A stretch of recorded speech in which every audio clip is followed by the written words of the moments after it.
વાત કરીએ જૂનાગઢના ભૂતનાથ મંદિર વિવાદ અંગે ગિરીશ કોટેચાના આરોપ પર મહેશગીરી બાપુએ વળતો જવાબ આપ્યો છે। કહ્યું કે ગિરીશ કોટેચાને શા માટે રાજકોટ જઈને પ્રેસ કોન્ફરન્સ કરવી પડે છે। જૂનાગઢવાસીઓ અને પત્રકારો તને સારી રીતે જાણે છે। વધુમાં કહ્યું કે વિલ બની તે બ્રેન સર્જરી પછી બનાવવામાં આવી હતી। એ લોકોએ બાપુની નળીઓ કાઢીને પણ સહી સિક્કા કરાવી લીધા છે। વસંતગીરી બાપુની નાકની નળીઓ કાઢી નાખી હતી। ગિરીશ કોટેચા ભવનાથમાં કબજો કરવા માંગતો હતો। જૂના લોકોને વાત કરો તો ખબર પડી જશે કે કેવી રીતે રિક્ષાવાળાએ ભૂતનાથમાં કબજો કર્યો।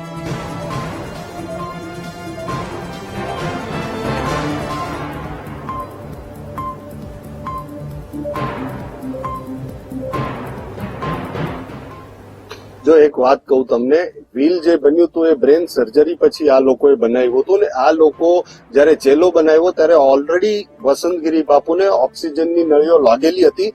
આ લોકોએ વિડીયોમાં બધું ચોખ્ખું દેખાવું જોઈએ એટલે એમની નાકની નળીઓ પણ કાઢી લીધી। એના સાક્ષીઓ ભૂતનાથમાં તમને મળી જશે। જૂના વખતથી જે રહે છે એ બધા કહેશે।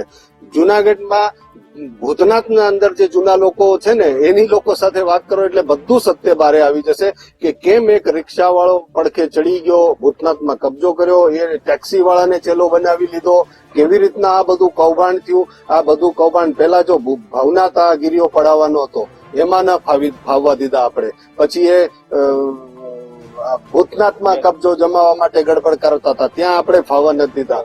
પછી વ્યાસ ભુવન છે ત્યાં પણ એ લોકો પડ્યા છે પણ એના અધૂરી માહિતી હજી આપી છે। હું તમને કહું એને જે કાગળો બતાવ્યા એ અધૂરી માહિતી છે।